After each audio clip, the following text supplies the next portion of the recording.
YouTube baru-baru ini melakukan moderasi channel menggunakan AI yang berakhir malah berdampak pada banned channel-channel yang gak bersalah. Ada banyak kreator yang speak up dan menunjukkan kalau channel mereka tiba-tiba di-remove oleh YouTube akhir-akhir ini dengan alasan yang gak jelas. Remove channel ini jelas bukan hal yang sepele atau main-main, karena satu channel strike aja udah termasuk masalah besar. Dan kalau sampai kena 3 kali strike, channelnya baru akan di-remove. Tapi kali ini semakin banyak kasus channel yang langsung di-remove oleh YouTube dengan alasan pelanggaran yang gak jelas atau gak masuk akal, yang mana rata-rata alasannya itu spam, scams, atau terhubung dengan channel yang udah kena strike 3 kali dan udah di-ban. Yang pada kenyataannya sebenarnya gak ada pelanggaran. Remove channel kayak gini sebenarnya juga udah pernah terjadi di awal tahun 2020-an sampai 2022 ketika banyak channel yang kena hack, termasuk channel-channel kreator besar di Indo. Setelah di-hack, channel mereka dipakai untuk promosi kripto atau apalah itu yang gue juga kurang paham apa maksudnya. Yang berujung setelah dihack, beberapa channel itu malah kena remove oleh YouTube dengan pelanggaran scam, yang padahal hal itu dilakukan oleh hacker yang mempromosikan kripto itu, bukan kreator aslinya.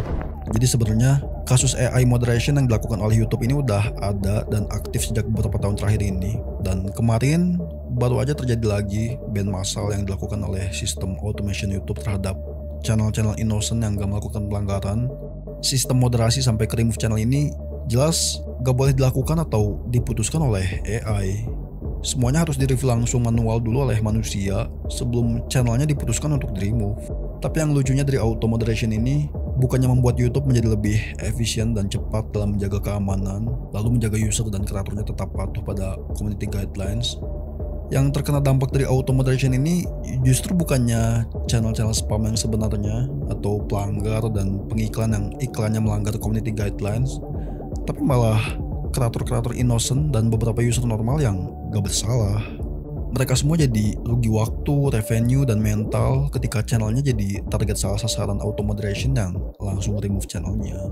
Jadi jelas masalah ini bikin situasi di YouTube makin kacau.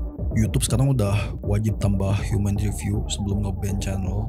Kemudian YouTube juga harus secara spesifik dan transparan menjelaskan kenapa AI moderationnya itu melakukan flag atau ban channel, bukan cuma bilang violate guidelines atau melanggar tanpa menjelaskan apa pelanggarannya dan di mana pelanggarannya itu dilakukan.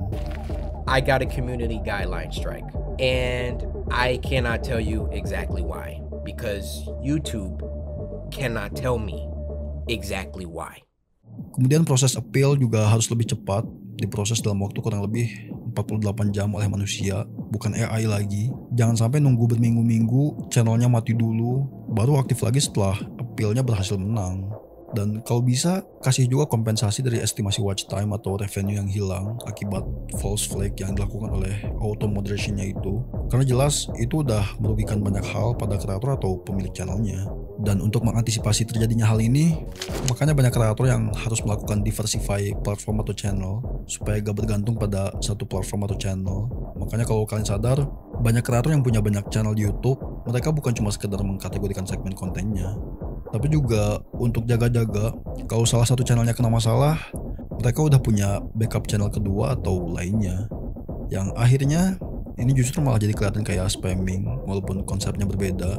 Tapi satu orang atau kreator bikin banyak channel sekaligus itu jelas kelihatan kayak spamming. Mereka jadi membangun media empire dan fokus pada passive income-nya, bikin konten views oriented, bukan lagi fokus pada konten genuine, koneksi dengan viewersnya, atau membuat konten berdasarkan apa yang mau mereka buat dan mereka suka lagi seperti dulu.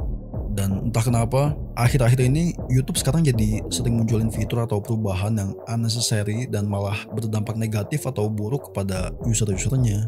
You update the app, you're updating things no one asked for and everyone hates. Contoh, salah satunya fitur auto dap sampah yang kemarin baru aja gue bahas. Lalu perubahan desain interface sampai icon dan playernya yang menurut gue pribadi dan pengalaman gue pribadi ini malah jadi lebih buruk dari sebelumnya. Icon like dislike yang udah bagus dan simple sebelumnya sekarang malah berubah jadi kayak gini. Kemudian pop-up icon play pause-nya yang durasi munculnya lebih lama atau lambat hilangnya dibanding dari desain sebelumnya. Dan juga backdrop hitam yang muncul di tiap icon malah bikin tambah aneh. Padahal sebelumnya udah bagus. Cukup pakai gradient hitam tipis yang bikin semua icon dan progress barnya kelihatan jelas. Ditambah Background window settingnya yang sekarang malah sok ngide pakai transparan tanpa blur yang bisa bikin pusing karena nyatu sama gambar videonya. Sementara dulu window settingnya warna abu-abu, yang mana ketika kita buka window setting ini berarti kita mau setting dulu playernya. Gak perlu sambil terus lihat videonya dalam window gelap transparan yang malah ganggu ketika kita pilih opsi di settingnya. Ya itu sebenarnya keluhan gue pribadi aja yang pay attention terhadap detail desain dan visual, bikin beberapa hal itu sangat berpengaruh dan mengganggu. Kalau kalian punya keluhan yang sama atau punya pendapat lain soal perubahan-perubahan dan masalah ini, feel free untuk tulis di kolom komentar.